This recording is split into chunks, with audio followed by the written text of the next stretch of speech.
Marketing અને બ્રાન્ડિંગમાં ધંધાને એક અલગ દ્રષ્ટિકોણથી જોવાથી ઘણું ક્લિયર થઈ જતું હોય છે. તમે ક્યારે વિચાર્યું છે કે લોકો રોયલ એનફિલ્ડ બુલેટ શા માટે ખરીદે છે?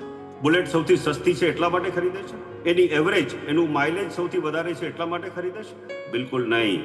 તો પછી કેમ? કારણ કે બુલેટ એ માત્ર બાઇક નથી. બુલેટ એક લાગણી છે, એક ફિલિંગ છે, ગર્વની, શક્તિની, રૂઆબની. બુલેટના ચાલવાથી જે ટક ટક ટક બુલંદ અવાજ આવે છે, એનાથી પોતાની પર્સનાલિટી પણ બુલંદ છે એવું સાબિત થાય છે. એવી માન્યતાને કારણે ઘણા લોકો બુલેટ ખરીદે છે. ઘણા ધંધાર્થીઓ એવું માને છે કે ગ્રાહકો માત્ર ડિસ્કાઉન્ટ કે સસ્તા ભાવથી જ આકર્ષાય છે, પણ હકીકત કંઈક અલગ જ છે.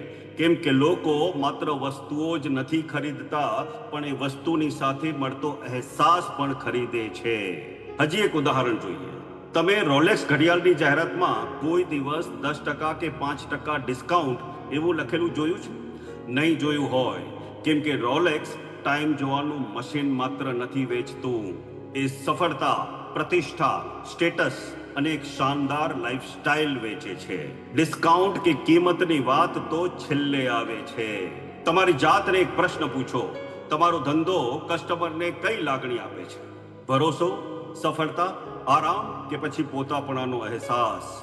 તમારું માર્કેટિંગ કિંમતની વાત કરતા પહેલા આ લાગણીઓ ગ્રાહક સુધી પહોંચાડતું હોવું જોઈએ. યાદ રાખો, જ્યારે કોઈ ગ્રાહક તમારી બ્રાન્ડ સાથે દિલથી જોડાઈ જાય છે, ત્યારે એને માટે ભાવતાલ કરવો ગૌણ બની જાય છે.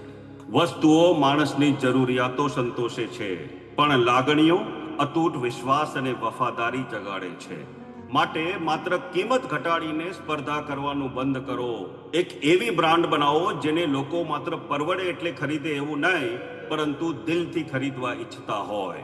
માર્કેટિંગ અને બ્રાન્ડિંગમાં હંમેશા યાદ રાખો, વસ્તુઓની કિંમત હોઈ શકે, લાગણીઓ અમૂલ્ય હોય છે.